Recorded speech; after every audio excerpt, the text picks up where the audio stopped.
Buenos días. Perdonad no venir con la camiseta de voluntariado, que me olvidé completamente. Soy Ana Pedrosa, soy la directora de Organización y Desarrollo de Recursos Humanos de EDP España. Y es un placer estar con vosotros aquí hoy y haceros una pequeña presentación, entre comillas, formación, bueno, puesta en común de estos temas que creo que deben ser del interés de todas las organizaciones. Uno es la evaluación de desempeño, pero he añadido de forma voluntaria otro análisis que hacemos, otro proceso de evaluación que es un análisis de competencias, y por último terminaré con la encuesta de clima y el modelo que adoptamos desde NDP como encuesta de clima. Voy a daros ejemplos muy prácticos de lo que seguimos haciendo en NDP. Algunos son conceptos generales que son aplicables a cualquier organización, pero os enseñaré un poco cómo tiene la compañía maquetada y formatada el sistema de evaluación de desempeño, el sistema de análisis de competencias y también el de encuesta de clima. Evaluación de desempeño. Cualquier proceso de evaluación de desempeño parte un poco de una premisa, que es un proceso que deberá tener en cuenta tres fases. Una fase de planificación, una fase de seguimiento y una fase de apreciación. Es un poco cómo debe estar estructurado. La fase de planificación es algo que lógicamente tendrá en cuenta que debe ser hecho al final de un año y teniendo en vista el año siguiente. O sea, se hace en muchas organizaciones en las que he estado y en que he trabajado con base en el descriptivo funcional del puesto que uno tiene, o bien a través de la identificación de objetivos muy concretos y que deben seguir lo que habéis, si sois del ámbito de recursos humanos, lo que algunos de vosotros habéis ya escuchado como los objetivos SMART, que deben ser específicos, medibles, alcanzables, realistas y en tiempo. O sea, teniendo en cuenta estos cinco indicadores, debéis definir o planificar los objetivos al final de un año natural, teniendo en vista el año siguiente. Y es aconsejable que este proceso de análisis o de evaluación de desempeño tenga puntos o hitos a lo largo del año, que son lo que llamamos de fase de seguimiento. O sea, chequear básicamente cómo vamos de alcanzar o no esos objetivos o esas responsabilidades. Y por último, que se suele hacer a finales de año o bien incluso al inicio del año natural siguiente, el análisis global del cumplimiento de objetivos, y lo que tenemos también nosotros, que es una apreciación un poco subjetiva que tiene que ver con las competencias que uno ha demostrado sobre también ese grado de consecución de los objetivos. Por eso, cualquier proceso de evaluación de desempeño deberá obedecer a estas tres fases: planificación, seguimiento y apreciación o evaluación propiamente dicha. Aquí están básicamente un poco las ideas generales que os expliqué, siendo que la apreciación tiene esa componente, además de objetiva, de cumplimiento o no de objetivos, que deben estar medidos, como os he comentado, con un target y el grado de realización de ese mismo objetivo. Deberéis intentar ser lo más objetivos posibles en esa concreción de ese objetivo, aunque sea una tarea, debéis intentar medirlo de una forma muy objetiva, y nosotros creemos que debéis añadir también algo que puede no reflejar o no estar reflejado tanto en los objetivos tal cual aparecen descritos, que sería la apreciación global de mérito, que es un poco la conducta o la apreciación de tus competencias a lo largo de la consecución de los objetivos y del año.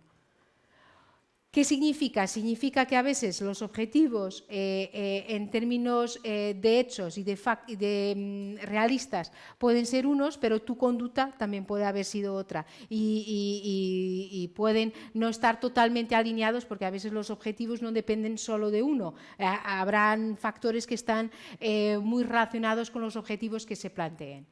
Os traigo aquí un modelo que puede parecer muy complejo, que es el modelo de EDP a la hora de evaluar los objetivos, pero que veáis que os explico y esto se transpone para cualquier organización.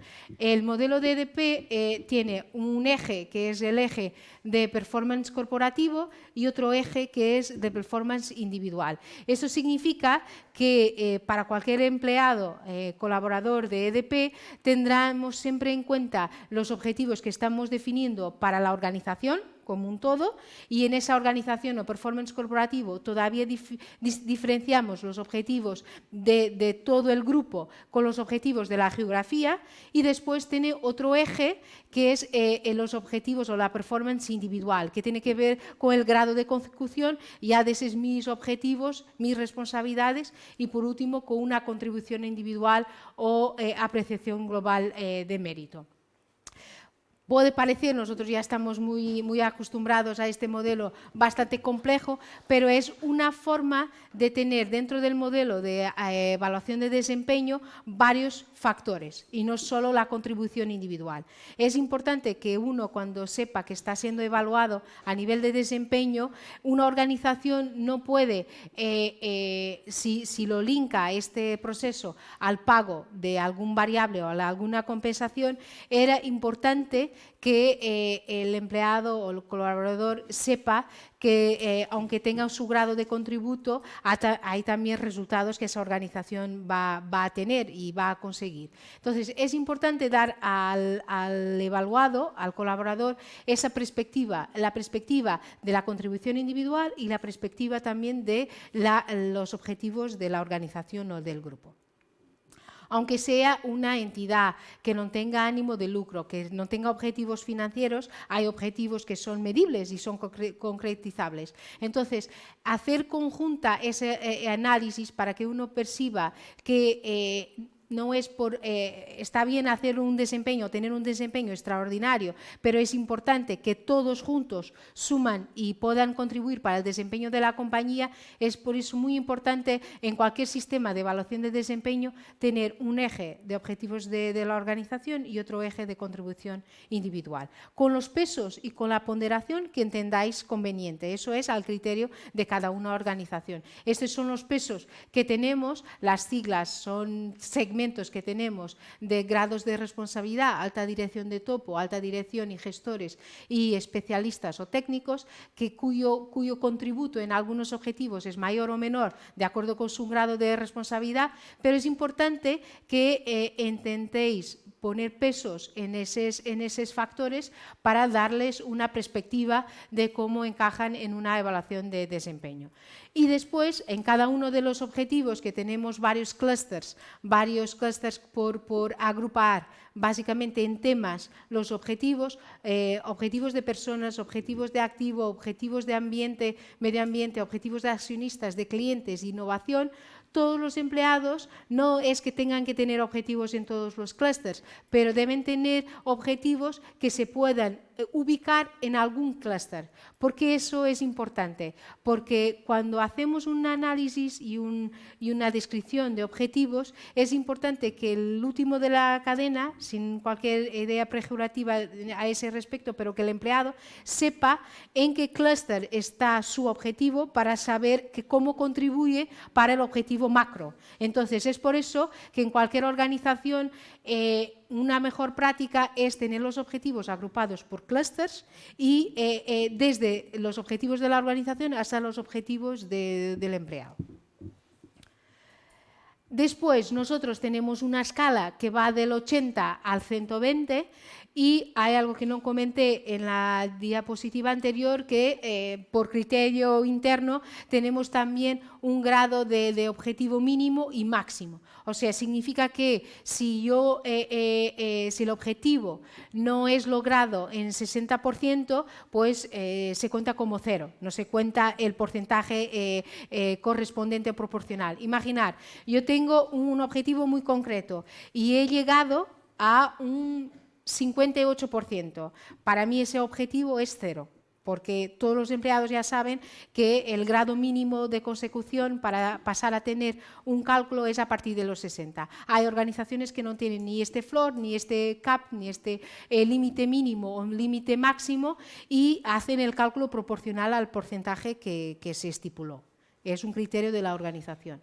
La escala de evaluación es una escala que va del 80 al 120. Aquí está en inglés un poco la descripción, pero estar por debajo del nivel hasta estar en un nivel de superación de todos los objetivos, outstanding, de todos los objetivos que se hayan estipulado. Y después añado aquí algo que es bastante controvertido y polémico, que es la distribución forzada. O sea, la organización a nivel de grupo entiende que cuando se evalúa desempeño se debe forzar a lo que entendemos en el área de recursos humanos a intentar ordenar los colaboradores en una campana de Gauss, o sea, de acuerdo con una curva de normalidad. O sea, lo normal es que si todos los colaboradores han hecho bien su desempeño y su trabajo, estén en la media de esa campana, o sea, en el medio estarán la mayoría de los colaboradores, y en las extremidades, con un malo desempeño o un desempeño por debajo del nivel o un desempeño extraordinario, estarán números más pequeños y más restrictos. Es muy controvertido porque en años en que los objetivos son todos conseguidos, son todos obtenidos, nosotros forzamos esa curva, que solo significa que dentro de un equipo yo soy capaz de ordenar sinceramente los desempeños de mi equipo. Es muy importante hacer este esfuerzo para no tener la idea de que haga lo que haga, voy a estar siempre en la mediana. Es importante que yo me esfuerce en ordenar mis evaluaciones para tener la percepción comparativa de cómo me estoy evaluando de acuerdo con mis compañeros y cómo he contribuido ese año, porque una evaluación no tiene por qué ser la misma y claramente no lo es de año a año. Y entonces básicamente aquí tenéis los porcentajes que siempre decimos a las direcciones que deben intentar lograr. Un 3%, hasta un 3% de máximo en evaluaciones que no llegan al target. Dentro del target estarían entre 52% y 40% juntas, y solo un 5% de outstanding, porque lo que no es normal es que en un equipo todos sean estrellas, todos sean el Messi o el Ronaldo de turno. Preguntas con respecto a evaluación de desempeño. He intentado dar un poco ideas generales.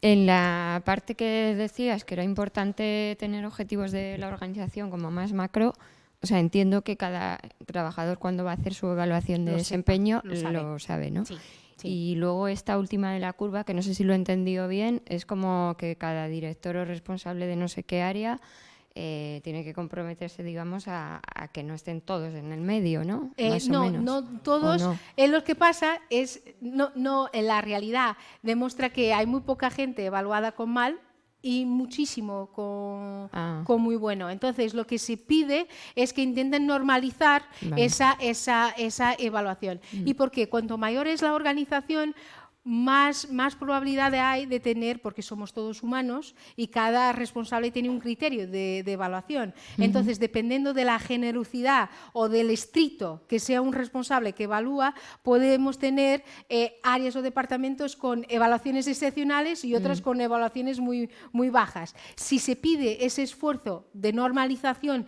en todas las áreas, se consigue que todas las áreas identifiquen lo que fue su outstanding en cada una de las áreas y no existen una preponderancia en unas áreas en detrimento de otras. Vale. Es por eso. con respecto a análisis de competencias, nosotros ya desde bastante tiempo, el grupo, pues estoy en EDP empecé en Lisboa en 2008 y en 2008 ya existía, tiene separado lo que es una evaluación de desempeño de lo que es un análisis de competencias.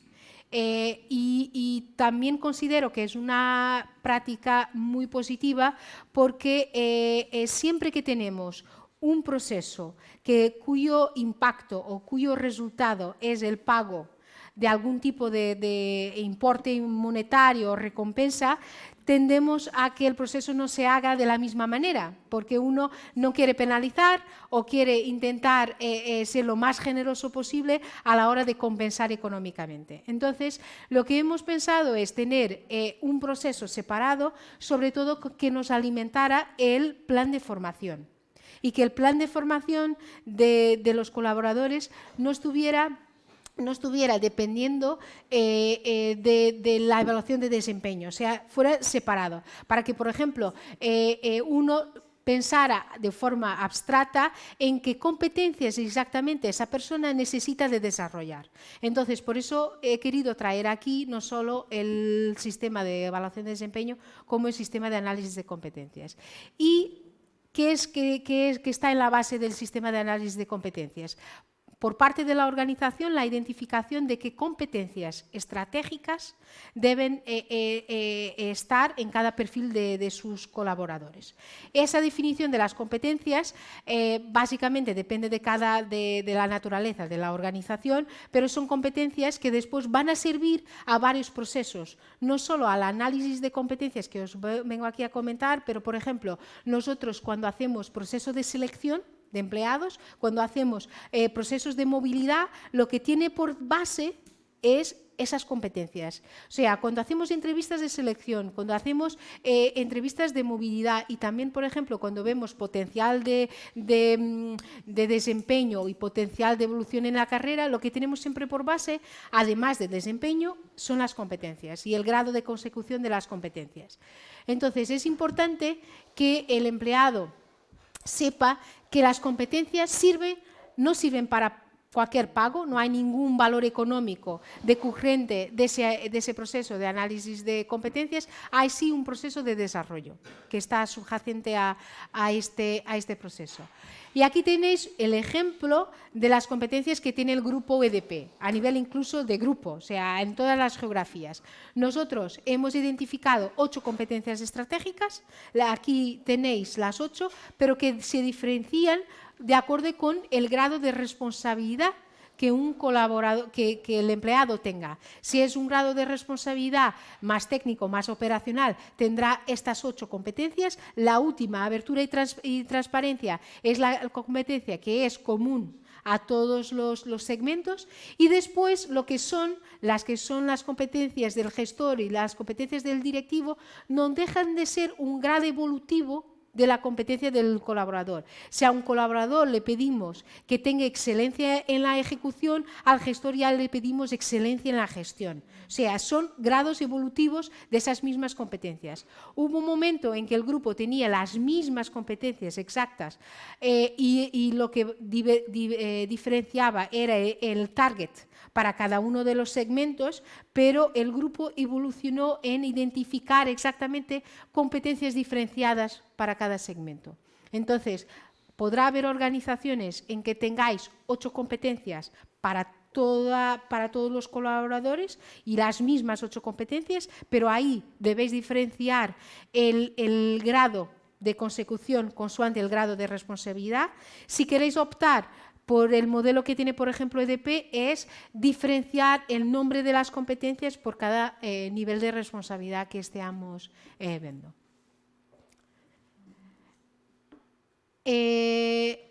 Estas competencias, lo que tienen por detrás, o sea, para definir cada competencia, no es ¿qué puedo pensar yo que sea orientación al cliente? Tenemos lo que es los comportamientos que están por detrás de esa competencia. O sea, cada competencia tiene una definición de los 3 comportamientos que se entienden que están por detrás de esa competencia, para que no haya interpretaciones dispares en cada una. Y después lo que se evalúa, por ejemplo, tenéis aquí esta competencia, os doy un ejemplo muy concreto, iniciativa y proactividad. La iniciativa y proactividad se evalúa cuando un colaborador desafía de forma tradicional de hacer las cosas, teniendo sentido crítico, desarrollando soluciones innovadoras que añadan valor a la organización. También cuando es proactivo y promueve iniciativas para mejorar el desempeño individual del equipo, siendo flexible y capaz de hacer frente a las dificultades. Y revela agilidad y sentido práctico de forma de abordar los desafíos y entrega de resultados. Cuando yo evalúo esta competencia, estoy midiendo si estos 3 comportamientos se registran. Y los voy a medir de una forma con una escala de frecuencia. Si esos comportamientos se ven frecuentemente, que es lo target o la media, si no se ven, casi nunca se ven poco frecuentemente, muy frecuentemente o siempre. Entonces, es el grado de frecuencia. ¿Qué es importante? Acabo de venir de la central de Soto, donde expliqué justo este proceso a un colectivo bastante grande. Es importante que el colaborador lo haga de una forma rigurosa. ¿Por qué?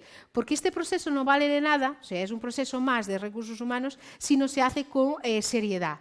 Entonces, si yo de verdad tengo que aportar un análisis de esas competencias o bien mías, porque vais a ver que este proceso va a tener varios grados. El mínimo que existe es un autoanálisis del responsable y el análisis del responsable. O sea, lo mínimo que puede pasar es que exista un análisis 180 grados. Puede incluso haber un análisis de competencias 270, donde ahí ya son invitados pares a participar en ese análisis.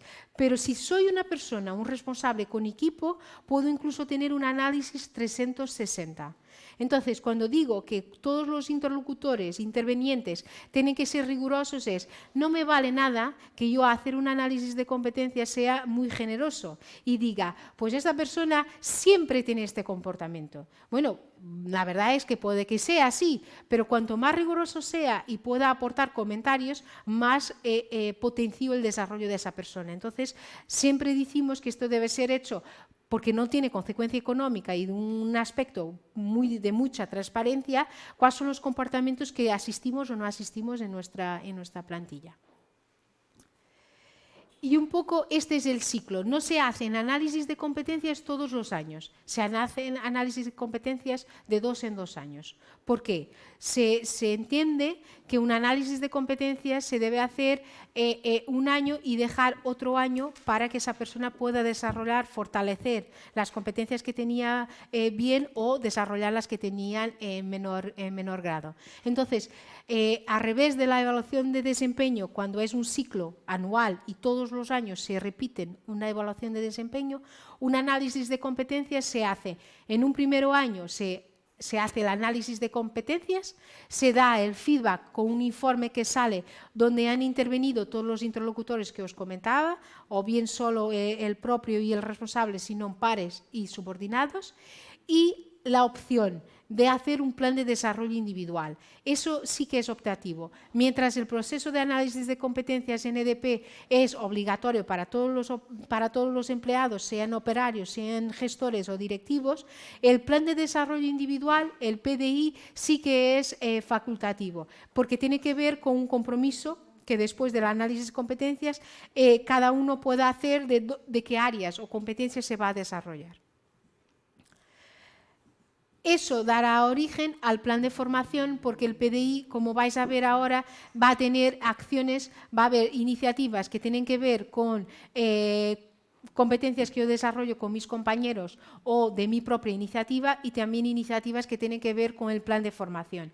Por eso, a nivel cronológico, después de hacer el plan de desarrollo individual, o bien, si no quiero hacerlo, o bien el análisis de competencias, me sale el plan de formación. Y después una reunión de seguimiento, que es la que se hace al año siguiente y que se va manteniendo. Estas son las premisas que se deben tener en cuenta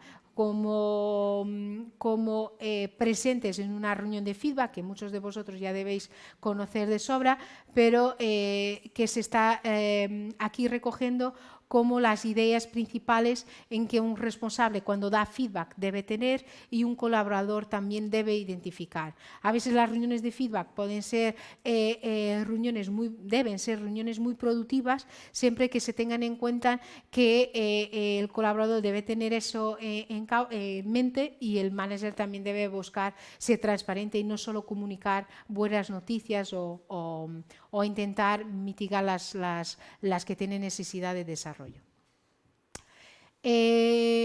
Como os comentaba, nosotros tenemos una herramienta donde hacemos, pero esto se puede hacer en una hoja de Excel sencilla, o sea, no hay nada que no se pueda hacer en Excel.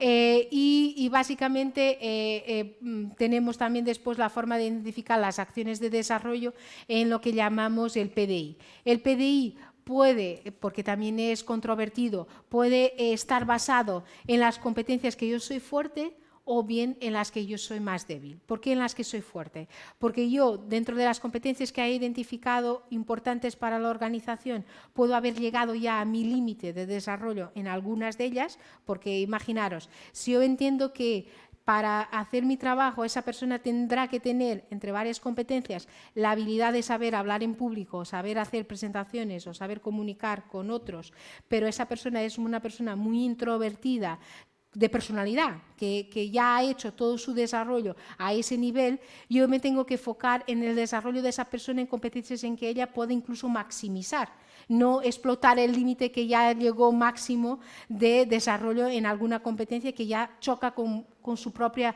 personalidad. Entonces, nosotros hemos identificado como fundamental en un PDI, un plan de desarrollo individual, que se identifiquen 70%, el peso, esto tiene que ver con pesos. Uno no debe decir que su desarrollo depende mayoritariamente de formación. Debe decir que 70% de su desarrollo depende de iniciativas que pueda hacer en su trabajo, 20% de iniciativas que concreta con compañeros y 10% de acciones de formación. Esto en la práctica, ¿qué significa?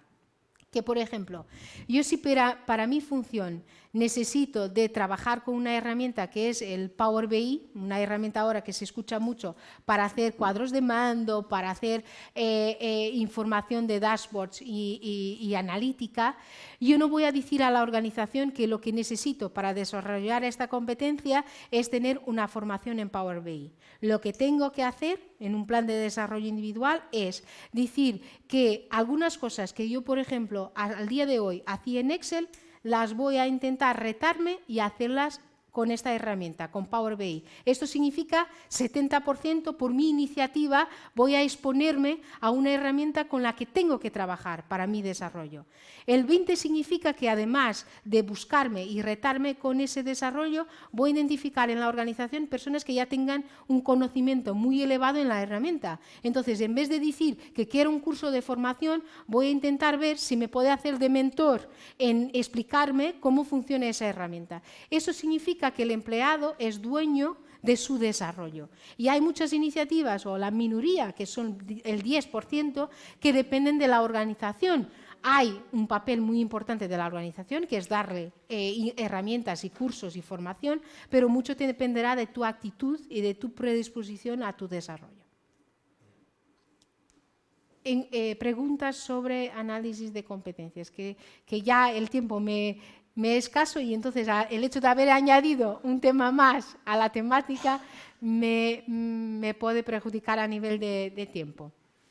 Análisis de competencia. ¿Alguno de vosotros conocíais el concepto?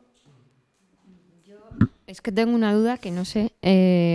Lo que has explicado al principio del plan de desempeño, que puede estar más ligado a objetivos económicos, entendido. Sí. No veo del todo la diferencia con el plan de desarrollo individual La evaluación que está dentro del análisis de competencias. Pero sí, son procesos completamente diferenciados. Lo que puede generar duda es que dentro de la evaluación de desempeño, que es por objetivos, También nosotros, a nivel de modelo interno, hemos añadido una componente que es la apreciación global. Y en esa apreciación global, lo que se acaban por medir es algo de cómo es tu aptitud y tu comportamiento de acuerdo al cumplimiento de esos objetivos.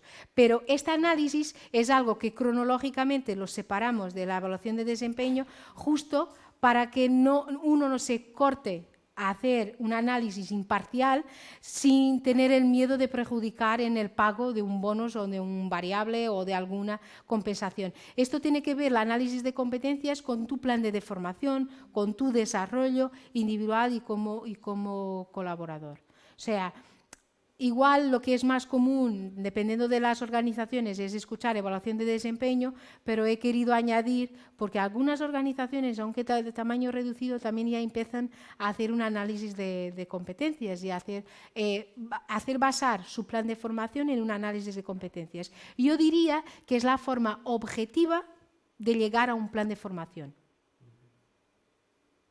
Si haces primero un análisis de competencias para después resultar en un plan de formación. Encuesta de clima.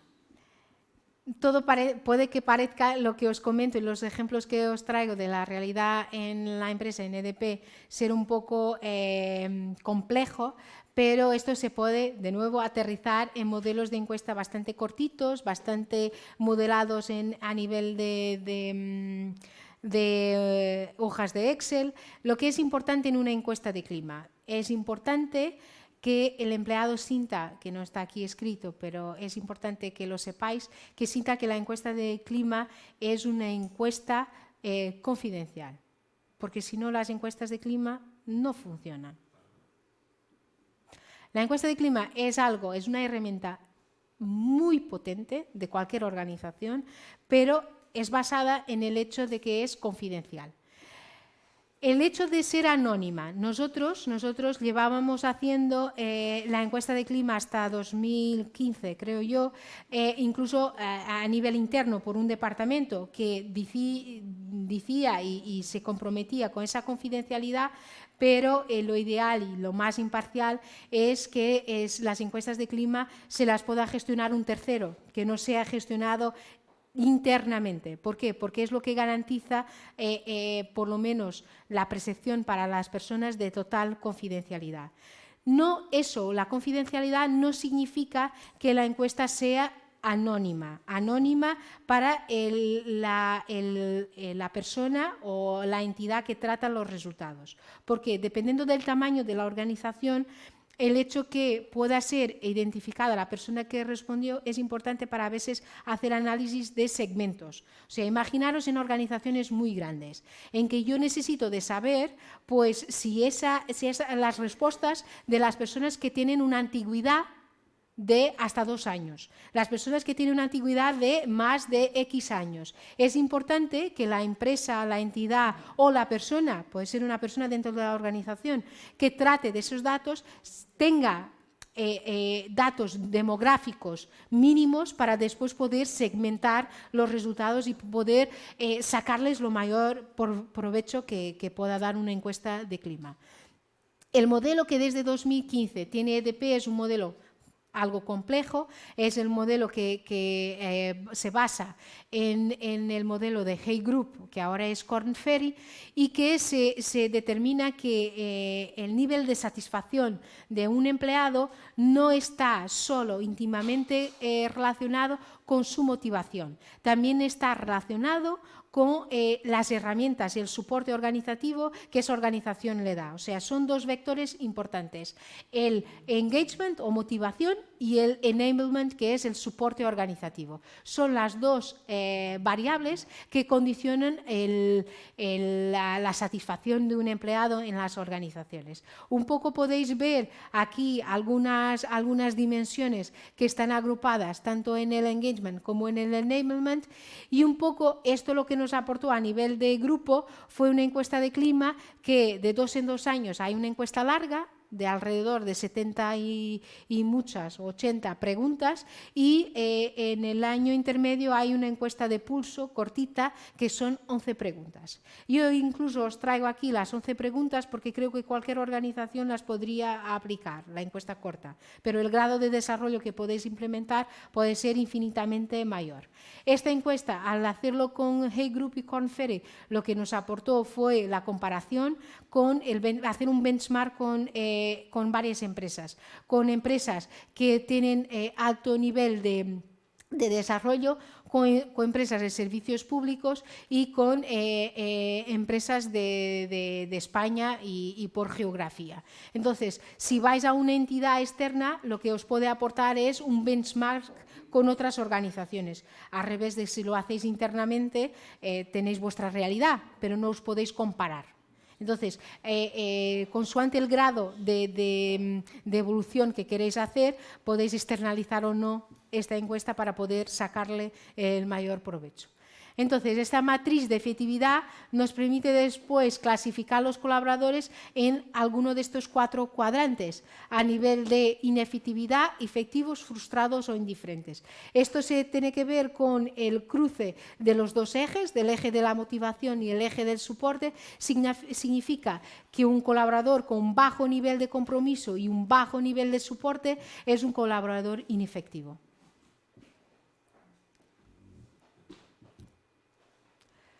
Estas preguntas se hacen con una escala de favorabilidad, si estoy muy de acuerdo o no estoy totalmente de acuerdo con la pregunta que se está haciendo, y también añadimos preguntas abiertas y el NPS, que es el acrónimo para Employee Net Promoter Score. Es la pregunta si yo recomendaría los productos y servicios de mi compañía a familiares o amigos, que tiene una escala diferente de 0 a 10, en que son detractores, no los aconsejan los productos y servicios, los que puntúan 0 a 6, pasivos el 7 y el 8 y promotores el 9 y el 10.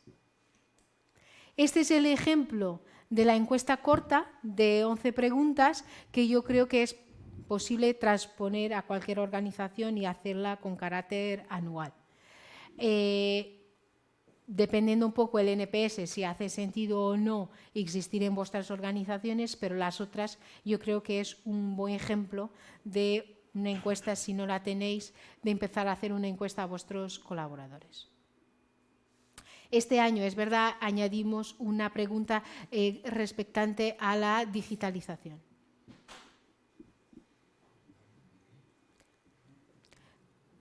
¿Tenéis alguna duda?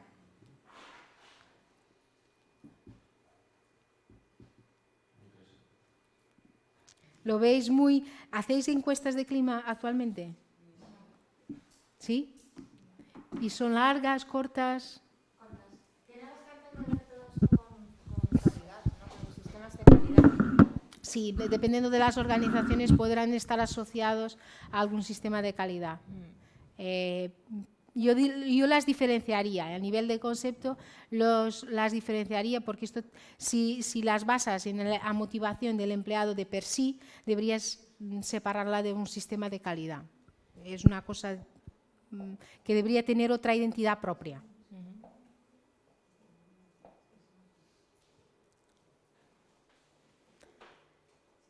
La verdad es que se hace también en la encuesta de clima, sobre todo para después poner en práctica iniciativas de mejora, que pueden tener, que en nuestro caso, como somos un grupo, pueden ser iniciativas de mejora a nivel de grupo, a nivel de geografía o a nivel de dirección. O sea, no se hace la encuesta de clima y quedamos ahí, se hace la encuesta de clima para después, con los resultados, poder poner en marcha incentivos, beneficios, planos de mejora. Hay muchos beneficios a nivel de conciliación, por ejemplo, de EDP, que han salido del feedback que hemos recogido de las encuestas de clima. O sea, necesidad de revisar algunos procesos, el proceso de evaluación de desempeño, el proceso de análisis de competencias que salen de comentarios de la encuesta de clima. Es que además de estas preguntas muy específicas, la pregunta o un espacio para comentarios en abierto es lo que es rico en una encuesta de clima. Y nada, quería poner solo el vídeo, que básicamente es, podéis verlo en YouTube, si queréis, para no retrasar. Es básicamente el modelo de Hey Group. Lo tenéis ahí y yo creo que no me retraso más. La presentación está colgada, como que lo vais a poder ver, ¿vale? Si tenéis dudas, no estoy cortando un poco aquí, es un vídeo que también está bien, pero tiene mucho que ver con el modelo de encuesta de clima de Hey Group, que es lo que tiene EDP.